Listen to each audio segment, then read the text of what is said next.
Damos a todos una cordial bienvenida a esta reunión de ministerio. Y para comenzar, antes de ir a leer en Apocalipsis, les tengo una pregunta que espero que respondan, porque en su mente no tienen que responder en voz alta, pero ¿le tienen miedo a la muerte? Esa es la pregunta. ¿Le tienes miedo a la muerte? Hay que responder con sinceridad en el corazón. Y esta pregunta se la hice a los jóvenes en una clase de la escuela dominical y es muy apropiada para el pasaje que vamos a leer hoy día, porque la muerte en este pasaje, en este mensaje a la iglesia, al ángel de la iglesia en Esmirna, está rodeada por la muerte. Desde lo que significa la palabra Esmirna hasta lo que estaban sufriendo los creyentes en Esmirna, hasta lo que el Señor le promete al que es fiel, tiene que ver con la muerte. Así que vamos a hablar hoy día, vamos a repetir muchas veces el tema y el concepto de muerte, y por eso es importante que nos respondamos en nuestro corazón si le tenemos miedo a la muerte. Y a la luz de la Escritura, vamos a ver cómo el creyente puede no tenerle miedo a la muerte. Ahora, el creyente y nos adelantamos al tiro, en su hombre caído, por supuesto que le tiene miedo a la muerte, pero el creyente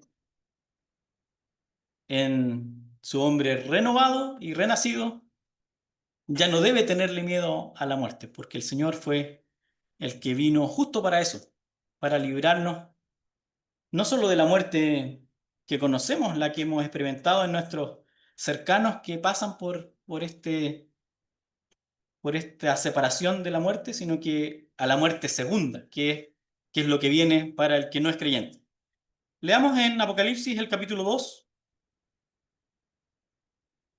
el versículo 8, desde el versículo 8 al 11. Vamos a leer el día de hoy. Dice, está escribiendo el apóstol Juan y el que está hablando es el Señor.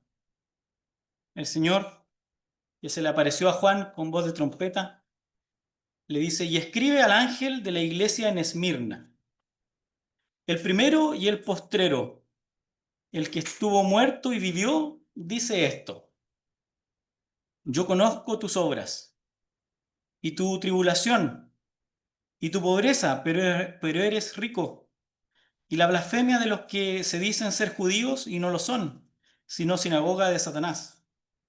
No temas en nada lo que vas a padecer. He aquí, el diablo echará a alguno de vosotros en la cárcel, para que seáis probados, y tendréis tribulación por 10 días. Sé fiel hasta la muerte, y yo te daré la corona de vida. El que tiene oído, oiga lo que el Espíritu dice a las iglesias.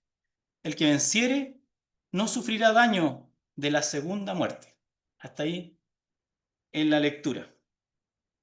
Y como ya hace tiempo que no estábamos viendo este tema, vamos a hacer un pequeño resumen sobre el libro de Apocalipsis. Dijimos en su momento que tiene un propósito triple, un propósito profético que está en el versículo 1 del capítulo 1, la revelación de Jesucristo. Son palabras de revelación, palabras proféticas. Así que lo que tenemos en este libro tiene un propósito de anunciarnos las cosas que van a suceder. Ese es el primer propósito del libro de Apocalipsis. Pero además tiene un propósito pastoral. Y de hecho el pasaje que vamos a ver hoy día nos habla de consolación, de desafío al enfrentarnos a la muerte, por ejemplo. Así que Apocalipsis, a la luz de las cosas que van a suceder en el futuro, nos debería mostrar en el presente cómo el creyente debe desarrollar su vida frente a todas las pruebas y acontecimientos que que le suceden, un propósito pastoral. Y por supuesto, también hay un propósito teológico. En Apocalipsis se cierra toda la revelación de las Escrituras que se abre en el Génesis, y las cosas que se inician en el Génesis culminan en el Apocalipsis, y hicimos una tabla en su momento, vimos lo que era en el principio y lo que va a ser en el final. Al principio la creación del cielo, al final la destrucción de los cielos y de la tierra, etc. Propósito teológico. El que escribe es Juan, el apóstol, que está preso en una isla. Ahí está el mapa. Esto está en Europa, cerca de Grecia, de Turquía, entre Grecia y Turquía. No sé exactamente si la isla de Patmos pertenece a cuál de los dos países. Ahí estaba Juan, un día domingo, pensamos, en el día del Señor, dice, y estaba preso por dos razones: por la palabra de Dios y por el testimonio de Jesucristo, y se le aparece, tiene una visión en el Espíritu del Señor, ve al Señor de una manera muy distinta a la que nosotros nos imaginamos al Señor Jesús, de una manera muy diferente a la que se dibuja en las imágenes que hay del Señor, una manera muy distinta a la que se muestra en las películas, en las series del Señor.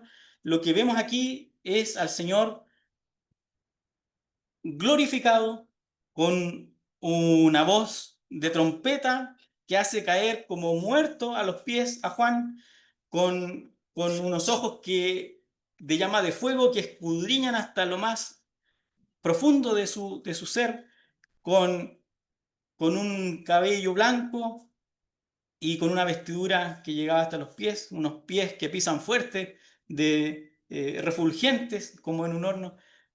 Esa imagen es la que ve Juan. Ese es el Señor, el mismo Señor que murió en la cruz y que resucitó, que ascendió al cielo y que está a la diestra de Dios. Él es el Señor Jesús de quien nosotros vamos a hablar hoy día, el que está hablando y el que le habla a Juan y le da un mensaje y le dice: escribe en un libro lo que ves y envíalo a las 7 iglesias que están en Asia. Y ahí están las 7 iglesias: Éfeso, que ya lo vimos en la última reunión; Esmirna, que es la que vamos a ver hoy día; Pérgamo, Tiatira, Sardis, Filadelfia y la Odisea. Dijimos que no son las únicas iglesias que había en esa región, hay más iglesias en esa zona, pero el Señor eligió dar el mensaje a estas 7. El Señor está en medio de las iglesias, le muestra el Señor, Juan lo ve en medio de los candeleros de oro con 7 estrellas en su diestra, y el Señor está hablando a Juan con un propósito claro de mostrarles, de enviarles mensajes a los ángeles de cada una de las iglesias. El Hijo del Hombre está en medio de los candeleros, de las lámparas de oro, y tiene en su diestra las estrellas, y les dice: escribe. Y la clave está en ese versículo 19 del capítulo 1, que dice: escribe las cosas que has visto, las cosas que son y las cosas que han de ser después de estas.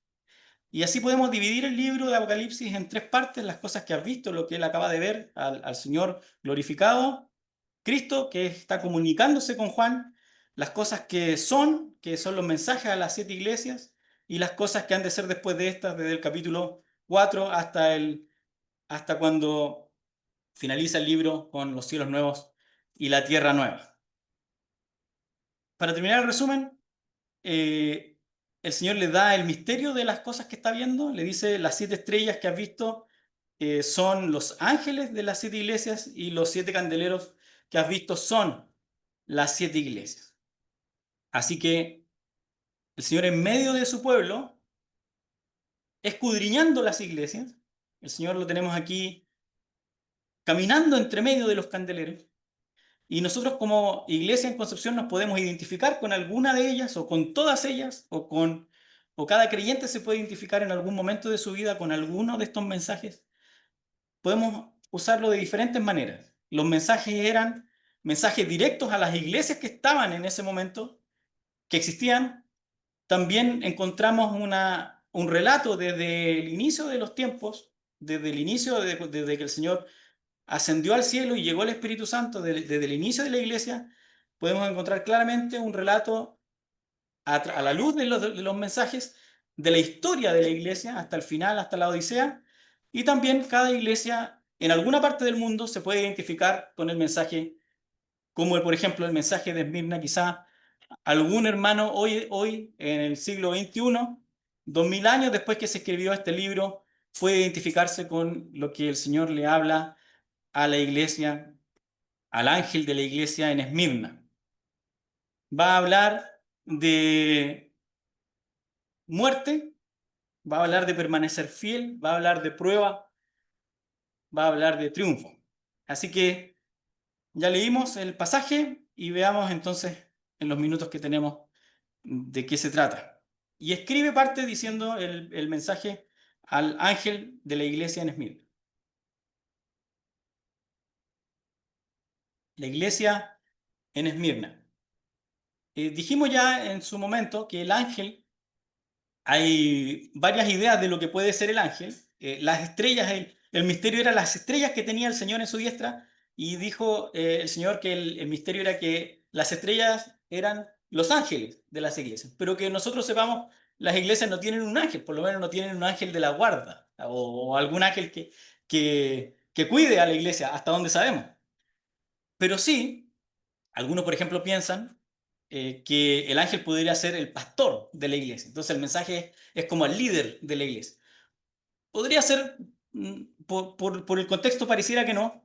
Entonces, como las estrellas están en el cielo, son una figura de algo que está en el cielo, y los candeleros son una figura de algo que está en la tierra, el ángel en realidad lo que muestra es a la iglesia misma, pero en su condición espiritual. Cuando se habla, escribe al ángel, está escribiendo a la iglesia, y es claro y evidente que el mensaje es a la iglesia, no hay duda de eso. El mensaje es a la iglesia. Y la iglesia la componen los creyentes que se congregan en esa iglesia. Si mandamos un mensaje a la iglesia en Concepción, el mensaje es a los creyentes que nos congregamos aquí en Concepción. Así que el mensaje y el mandato a escribir al ángel de la iglesia en Esmirna es a escribirle a la iglesia en Esmirna en su condición espiritual de iglesia. A pesar de que algunos piensan que pudiera ser el pastor o el encargado, pero más difícil que sea eso. Sobre todo porque no tenemos un solo encargado de la iglesia al cual sea el principal representante a quien haya que escribirle las cosas y que sea el encargado de transmitir las cosas a la iglesia. Cristo puede hablar directamente a los hermanos, y así lo hace a través de las cartas que ha dejado escritas para nosotros. Y Esmirna. Esmirna es una ciudad costera. Existe hasta el día de hoy. Y es una ciudad que la raíz del nombre viene de la palabra mirra. Y si nos ponemos a pensar en la mirra era un material, una especie de pasta o de polvo, que de hecho había que molerlo, había que machacarlo para usarlo, y se usaba para embalsamar a los muertos. Emitía un olor bastante agradable. Era una mercancía que se vendía en aquella época y se usaba mucho. Entonces era algo valioso, la mirra. Cuando el Señor nace, está la mirra involucrada. ¿Se acuerda? Fue uno de los regalos que le llevaron al Señor. La mirra. Oro, incienso y mirra. La palabra esmirna viene de ahí, de esa raíz, de la mirra. Y significa algo amargo. De hecho, hay que molerlo para que produzca ese olor agradable o ese aroma para el cual se usa. Ya nos vamos imaginando, incluso desde la etimología de la palabra Esmirna, que está asociada con sufrimiento, está asociada con dolor, con molerlo, con la muerte. Se usa para hacer más agradable el, el hedor de la muerte. Solo como curiosidad, le muestro, esto está en Turquía, una foto actual de Esmirna, dan ganas de ir, ¿cierto? Está bonito. Esmirna se llama Izmir en turco, y en castellano se traduce Esmirna. Como 3 millones de habitantes tiene Esmirna en la actualidad, y la metrópolis como 4 o 5 millones con todas las ciudades que están alrededor. Así que si quiere ir a visitar Esmirna, y a los hermanos que todavía se congregan, hay una comunidad cristiana aún allá, puede hacerlo. Se ve muy lindo. El que habla y el que le habla a esta iglesia en Esmirna se presenta. El que está hablando es Cristo. Y él se presenta como el primero y el postrero. Un título que ya habíamos visto en el capítulo 1, el Alfa y la Omega. También este título está en el Antiguo Testamento, en Isaías, y se refiere a Cristo. Y lo que está mostrando es que el que habla aquí es antes de nuestro nacimiento y es después de nuestra muerte. Abarca toda nuestra vida. Entonces, el mensaje se vuelve aún más potente cuando el que nos da el mensaje está por sobre la muerte. Si vamos a hablar de muerte, el que habla y el que anuncia este mensaje no está sujeto a la muerte, no está sujeto a las cadenas de la muerte, está liberado de esa condición, porque es el eterno, el primero y el postrero. Y eso se complementa con la segunda parte de la presentación, porque la segunda parte de la presentación nos muestra la humanidad de Cristo. Si bien es cierto, Cristo es Dios, es el eterno verbo que desde el principio con Dios cumple con una condición muy particular. Y esa condición es que este eterno, este primero y postrero, estuvo muerto, como dice en nuestra versión, y como según los expertos en el idioma, la intención es que vino a ser muerto. Cuando leemos estuvo muerto, no solamente que murió, sino que a eso vino. El eterno Dios viene a morir. Ese fue su propósito. El propósito de Cristo al venir a la tierra, al dejar la eternidad, al salirse de la eternidad y a introducirse en el tiempo, fue venir a morir. ¿Le tienes miedo a la muerte? Cristo vino a morir. A eso vino. Nosotros esquivamos la muerte, esquivamos el dolor, nos arrancamos, nuestra naturaleza humana nos hace escapar de las cosas que no nos gustan, que nos hacen sufrir. Cristo vino a eso, vino a ser muerto, vino a sufrir y a morir.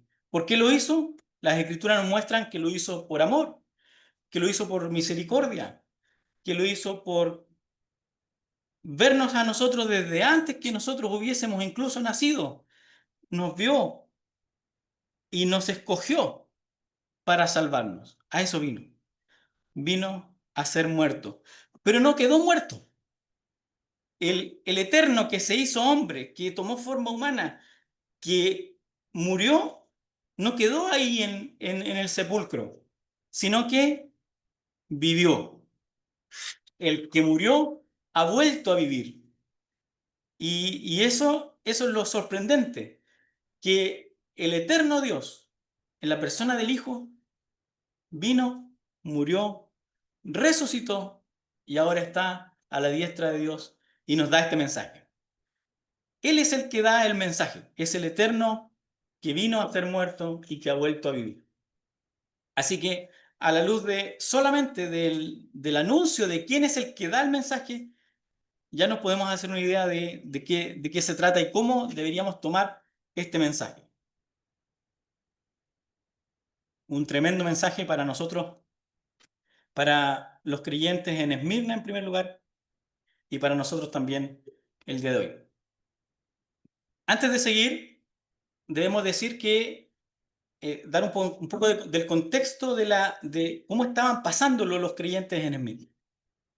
Estamos en el siglo I, en el momento que se escribió esto, finales del primer siglo. El Imperio Romano es el que es el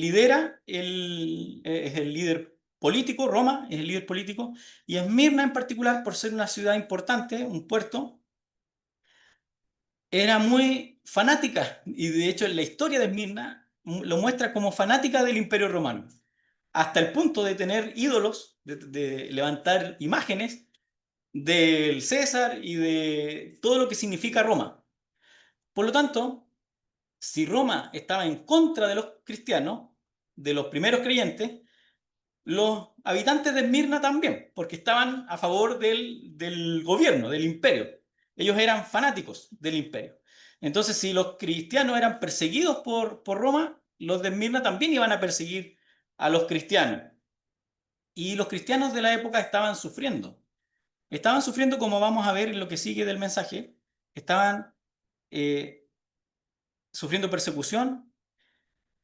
Se dice que los habitantes de Esmirna tenían que todos los años ofrecer una especie de sacrificio, entre comillas, o evidencia de su condición y de su lealtad al pueblo, al imperio romano.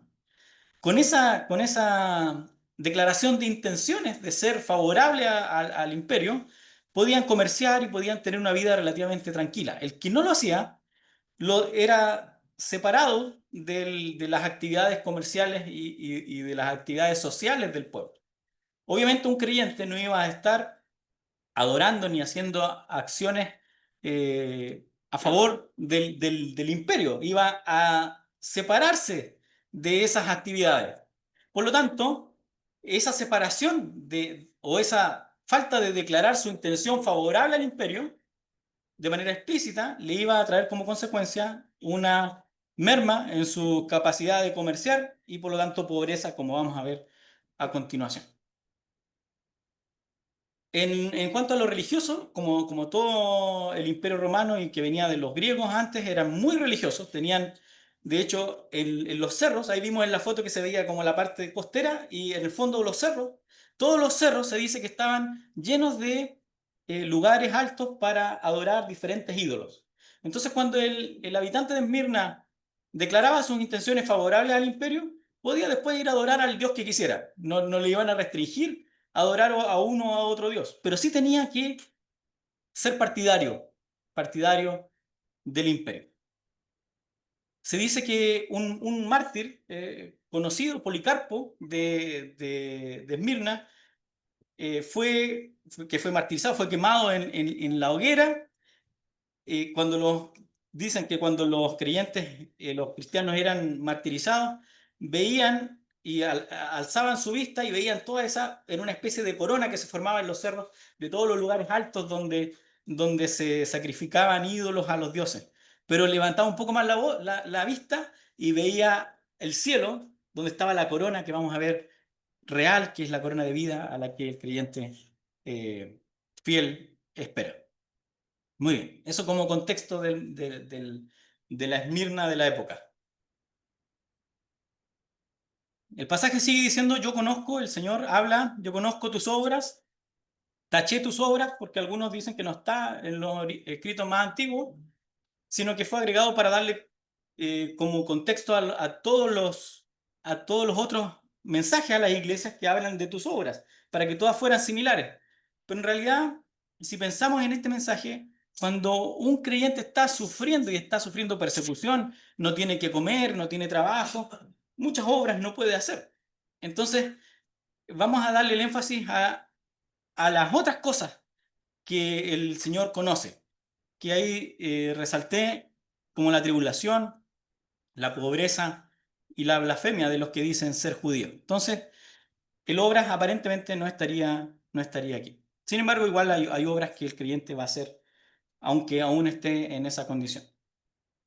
En cuanto a la tribulación, como ya dijimos, un creyente fiel de Esmirna que no se asociara al partidismo del imperio, iba a sufrir, en primer lugar, la separación de todo lo que tiene que ver con la parte social y comercial. Iba a ser relegado. Si no se aliaba o si no se mostraba partidario del imperio, como era el resto de la sociedad, iba a ser dejado aparte.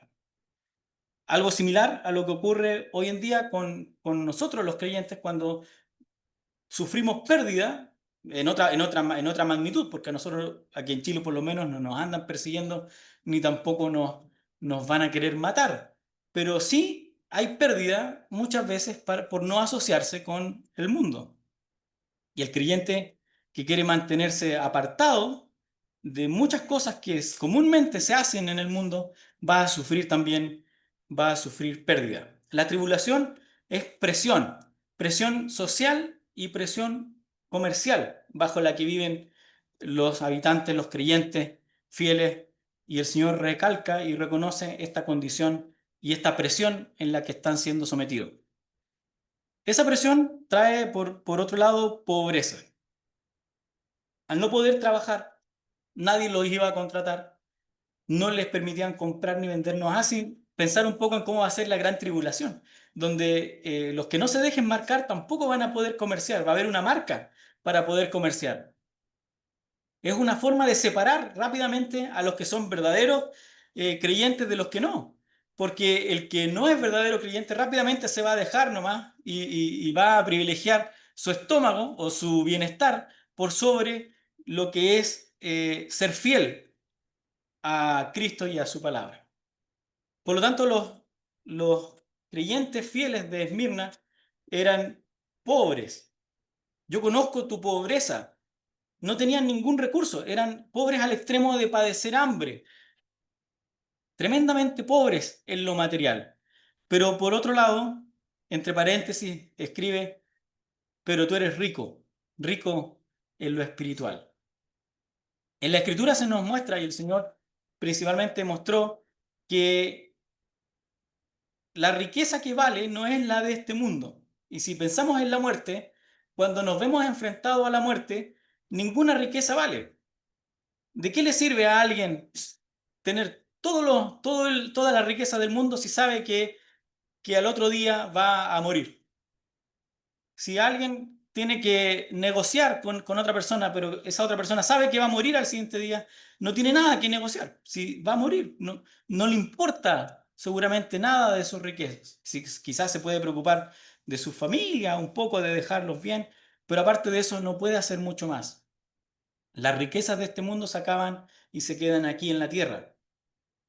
La pobreza, por otro lado, de este mundo también se queda aquí en la tierra. Y los creyentes de Esmirna, los creyentes fieles de Esmirna, eran pobres aquí en la tierra, pero eran ricos espiritualmente. Ricos porque tenían la vida verdadera, la vida eterna, que es la que tiene el creyente. Pobres en recursos materiales, ricos espiritualmente. Y en tercer lugar, se nos habla de la blasfemia de los que dicen ser judíos y no lo son. Esta está un poco más difícil, pero difícilmente pueden ser... A ver, tenemos que pensar en cómo actuaban los judíos de la época.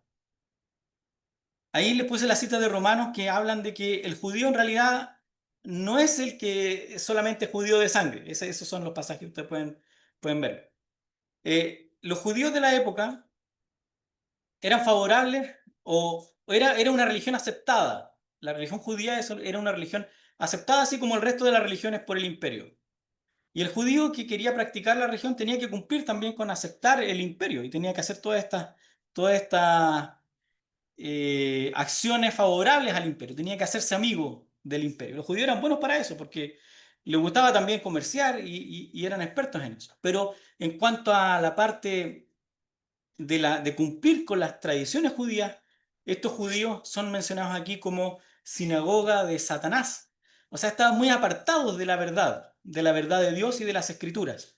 Por lo tanto, para entender esta blasfemia de los que dicen ser judíos y no lo son, tenemos que pensar en que hay un grupo judío que también está celoso de que estos creyentes hablen acerca de un tal Jesús. Ellos están lejos de Israel, que murió y resucitó y que le adoren como alguien que está vivo. Para ellos, el Señor, hasta el día de hoy, para los judíos el Señor no es nadie, es rechazado por los judíos, sin darse cuenta que el Señor Jesús es el Mesías, es el Cristo. Los judíos no le reconocen. Y estos judíos eran un grupo persecutor y opositor a los cristianos. Por lo tanto, son denominados aquí como sinagoga de Satanás y que en realidad dicen nomás de palabra y quizás de sangre también son judíos, pero en realidad no actúan como debería actuar un verdadero judío. Un verdadero judío debería reconocer a Cristo como el Mesías, como el ungido, como el único que viene y que cumple con todas las profecías que estaban escritas acerca de Cristo en las Escrituras en el Antiguo Testamento. Así comienza el mensaje. El Señor no dice ninguna palabra de crítica, a diferencia de las demás cartas, excepto otra más, esta no tiene ninguna crítica, se caracteriza por eso. Siempre está como la parte positiva y la parte negativa, alguna cosa que hay que criticar. Estos creyentes que están sufriendo, que no tienen nada que comer, que no tienen, que están a punto de morir, que están siendo perseguidos, el Señor no les critica nada. Solamente reconoce su condición. Lo que sigue tiene que ver en el versículo 10 con las palabras de ánimo para estos creyentes. Y aquí debemos hacer quizá una pausa y pensar en cómo estamos. Quizá estamos sufriendo, no en la magnitud de lo que sufrieron los creyentes, nuestros hermanos de aquella época de Esmirna, pero quizá estoy sufriendo algo. Estoy pasando por algún mal momento, estoy complicado con alguna situación que me afecta, alguna prueba, vamos a ver las pruebas enseguida, algo que en lo que estoy complicado, que incluso yo podría decir, eh, podría morir, o sea, me siento tan mal que me lleva esto incluso a sentirme como que estoy muerto, podría llegar a ese nivel. ¿Estás padeciendo? Vamos a ver lo que el Señor tiene para decirnos. Parte diciendo, no temas. No temas, y no solamente no temas, sino que no temas en nada. No temas en nada lo que vas a padecer. Así comienza. La idea del no temas es, si estabas temiendo, ¿se acuerdan la pregunta? ¿Le tienes miedo a la muerte? ¿Le tienes miedo a lo que viene? ¿Le tienes miedo a las dificultades? ¿Le tienes miedo a la pobreza? ¿A la falta de alimento? ¿A las pruebas que te pudieran venir en tu vida? Deja de temer. El Señor le dice, deja de temer. No temas en nada. Si estabas temiendo, deja de temer. Deja de temer lo que vas a padecer. Y la idea del que vas a padecer es de algo que está a punto de suceder, como va a describirlo a continuación. Los creyentes en Esmirna, que ya estaban siendo perseguidos, estaban a punto de ser aún más perseguidos, sometidos a pruebas aún más difíciles. No temas en nada lo que estás a punto de padecer. ¿Va a ser difícil? Sí, va a ser difícil. Pero no temas. Esas son las palabras del que padeció los sufrimientos más tremendos que un hombre pudiera pasar, que vino a ser muerto y aún así se sometió a ese camino. No temas en nada lo que vas a padecer. Y a continuación hay cuatro puntos que nos muestran lo que iba a suceder. En primer lugar, he aquí, dice el Señor, hay una persona que está maquinando y está actuando estas cosas, y esa persona es el diablo. El diablo echará a algunos de vosotros en la cárcel. Y no solo eso, esos que iban a ir a la cárcel, muchos de ellos iban a morir, iban a padecer por mantener su posición y por declarar ser creyentes, por no negar la verdad que habían creído. El diablo echará a algunos en la cárcel. Antes se hablaba en el versículo anterior de la sinagoga de Satanás, ahora se habla del diablo, del engañador, del que está maquinando todo. Eh, el diablo es malo, es el enemigo, y lo que busca es arruinar el testimonio cristiano. Si un creyente está sufriendo una prueba, seguramente ahí está metido también el diablo para que arruine, si es un creyente fiel, sobre todo para que arruine su testimonio. En Santiago se nos enseña acerca de las pruebas y se muestra que las pruebas pueden ser como los hermanos de Pirna por la falta de recursos, y también las pruebas vienen por dar más recursos, porque muchos creyentes se alejan cuando reciben y cuando prosperan económicamente. Muchos se alejan y el diablo puede actuar de las dos maneras. Así que si estás sufriendo falta de recursos, como si estás teniendo abundancia de recursos, considera que puedes estar sufriendo una prueba para ver si te mantienes fiel, a pesar de no tener o a pesar de tener. A ver si tu confianza, por ejemplo, al tener sigue estando en Cristo y no en las cosas materiales. Las pruebas. El diablo va a echar a algunos de vosotros en la cárcel. La persona, en primer lugar, que el Señor muestra quién es la persona que está maquinando todas estas cosas. En segundo lugar, el propósito. ¿Para qué va a suceder esto? Para que seáis probados. El Señor prueba a los suyos. Y esta prueba eh, es una prueba que está asociada con sufrimiento y es una prueba de la que no todos salen bien.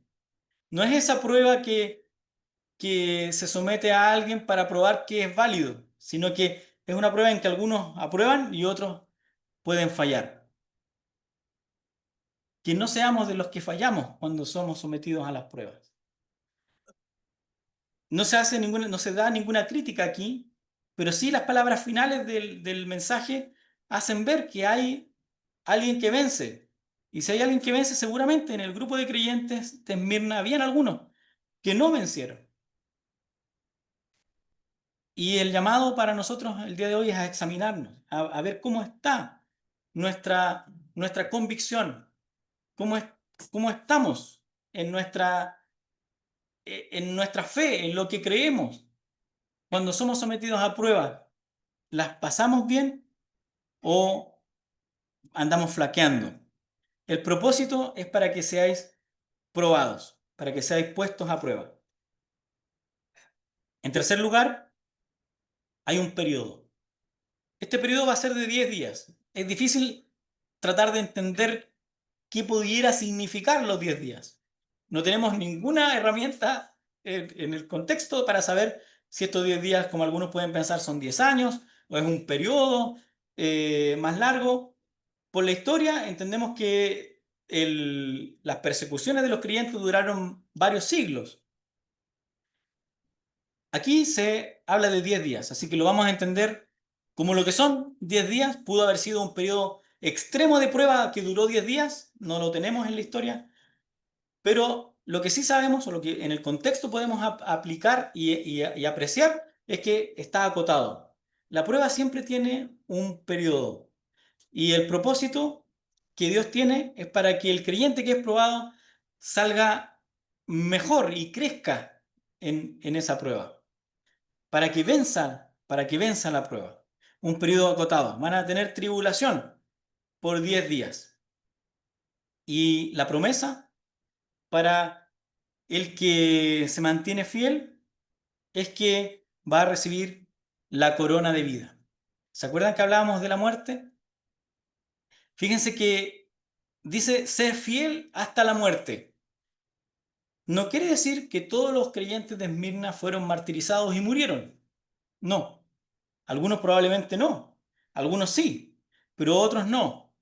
Lo que se busca aquí con el sé fiel hasta la muerte es marcar cuál es el grado de fidelidad que Dios espera.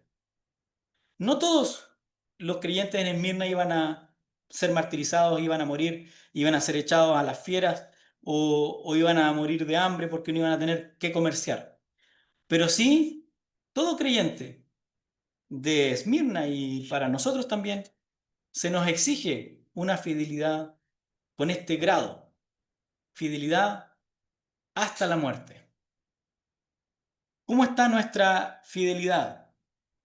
La fidelidad de Dios se mantiene y es invariante. Nosotros a veces andamos así, a veces andamos bien, otras veces andamos mal. La fidelidad que nos exige Dios es esta: sé fiel hasta la muerte, con ese grado de fidelidad. Y al que lo logre, al que venciere, va a recibir la corona, la corona de vida. Pensé que había notado una nota ahí de la corona de vida, pero ¿qué es la corona de vida? Se nos pide una fidelidad con ese grado de fidelidad. La corona de vida es lo que recibe cada creyente que mantiene ese grado de fidelidad, partiendo por los creyentes en Esmirna y siguiendo por cada uno de nosotros, que podamos, al ser enfrentados y cuando nuestra fe sea probada, a ver si es que confiamos en Cristo. Un creyente verdadero debería tener esta fe verdadera que tiene ese grado de fidelidad hasta la muerte, va a recibir una corona de vida. No es algo especial por ser martirizado, porque no todos los creyentes en Esmirna iban a ser martirizados, pero sí el creyente tiene la esperanza de tener la vida eterna o la vida con Cristo. El que no es creyente no tiene esta vida. De hecho, vamos a ver a continuación, aquí como dice el final del pasaje, que el que venciere no sufrirá daño en la segunda muerte. En cambio, el que no tiene este grado de fidelidad, el que no es un verdadero creyente, que es el único que puede tener este grado de fidelidad, va a sufrir daño en la segunda muerte. Hay una segunda muerte. Este es un llamado para cualquiera que en esta reunión no sea salvo, no sea un creyente verdadero. ¿Le tienes miedo a la muerte? Cuidado, deberías tenerle miedo a la segunda muerte. Hay una muerte más grave que esta muerte. Una muerte que los creyentes no vamos a pasar. Una muerte que los creyentes estamos librados de esa segunda muerte. La muerte segunda que se anuncia al final de este libro. El que no es creyente, el que no ha confiado en Cristo como su Salvador, va a sufrir esa segunda muerte. El llamado es al que tiene oído.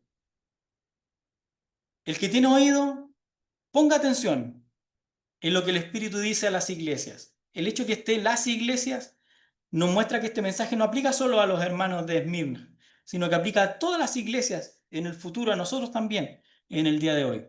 El que tiene oído, oiga lo que el Espíritu dice a las iglesias. El Espíritu está hablando a las iglesias y tú tienes que prestar oído, porque hay una segunda muerte. Y esa segunda muerte es con sufrimiento. Dice, no sufrirá daño. Hay daño para el que pase por esta segunda muerte. No es algo para tomar a la ligera. Es algo de lo cual deberíamos estar muy preocupados si es que no hemos sido salvos, si es que no hemos sido sustituidos por el Señor, porque Él sí sufrió en la cruz la ira de Dios por el pecado.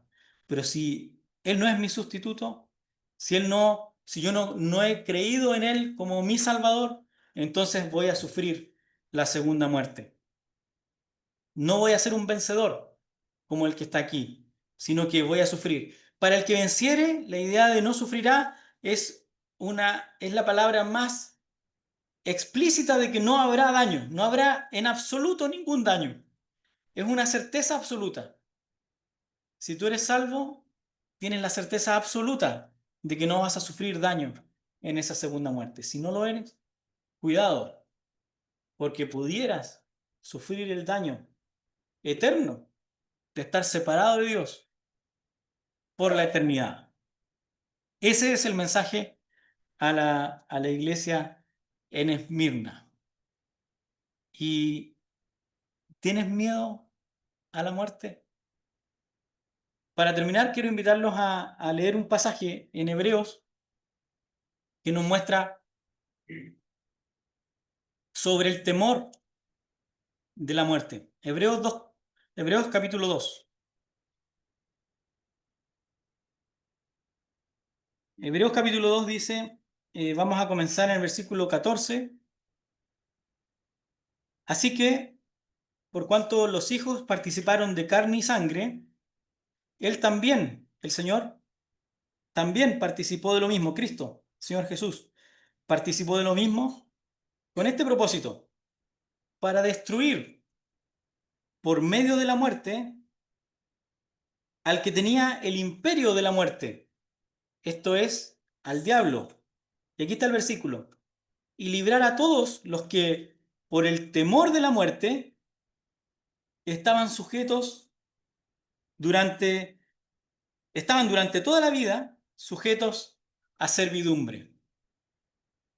Porque ciertamente no socorrió a los ángeles, sino que socorrió a la descendencia de Abraham, por lo cual debía ser en todo semejante a sus hermanos, para venir a ser misericordioso y fiel sumo sacerdote en lo que a Dios se refiere, para expiar los pecados del pueblo. Pues en cuanto él mismo padeció siendo tentado, es poderoso para socorrer a los que son tentados. Nuestro Señor Jesucristo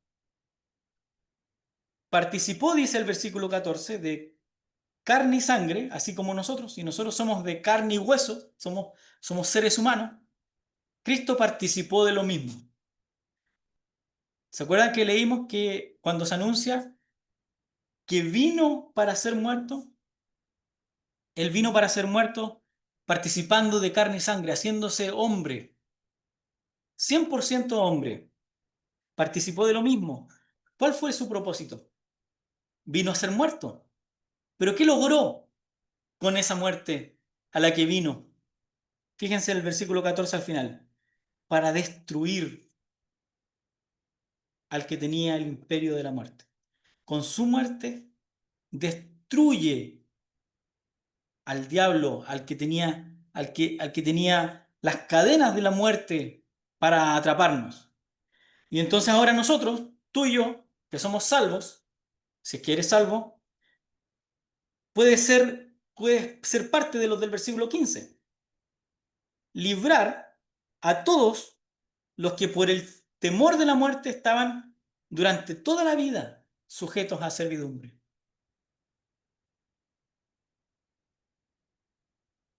¿Le temes a la muerte?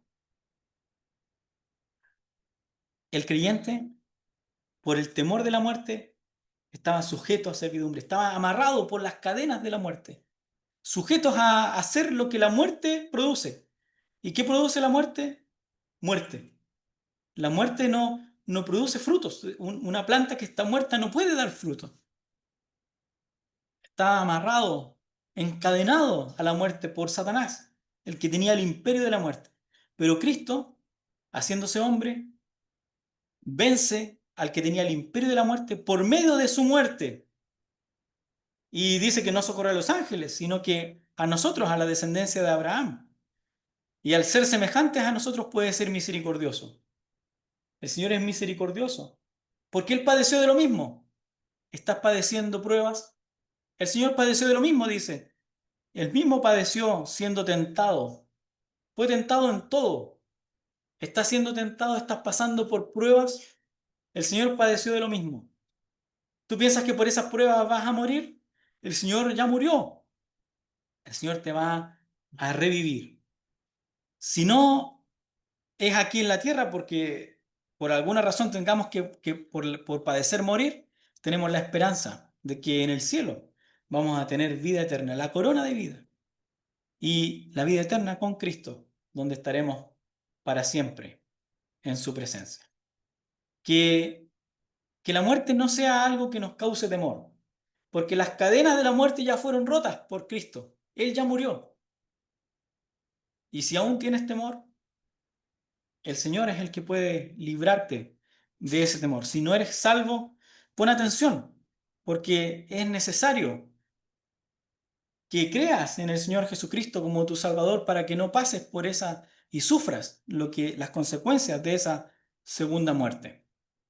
Que el mensaje a los creyentes en Esmirna nos ayude en nuestra vida diaria, nos ayude cuando pasemos por pruebas y nos ayude si es que tenemos temor de la muerte. Vamos a orar para terminar. Padre nuestro, te damos las gracias por nuestro Señor, que vino para ser muerto, que padeció, que fue tentado y que entregó su vida allí en la cruz. Fue hecho por nosotros maldición, dice tu palabra. Te damos gracias por él y te rogamos que su muerte no sea en vano. Su muerte ha dado salvación a muchos en este lugar. Que seamos todos aquí, los aquí presentes, salvos, que no haya ninguno que no haya creído y que aún esté con las cadenas de la muerte. Te rogamos por salvación para cada uno de los oyentes el día de hoy. Y para los creyentes te rogamos tu ayuda en las pruebas, pruebas en las que somos sometidos en esta vida. Te rogamos que tú nos ayudes a vencerlas, a ser vencedores y poder disfrutar de la corona de vida que tú prometes para el vencedor. Te damos gracias por tu palabra y te rogamos que tú la bendigas en nuestros corazones. Lo hacemos en el nombre del Señor Jesucristo. Amén.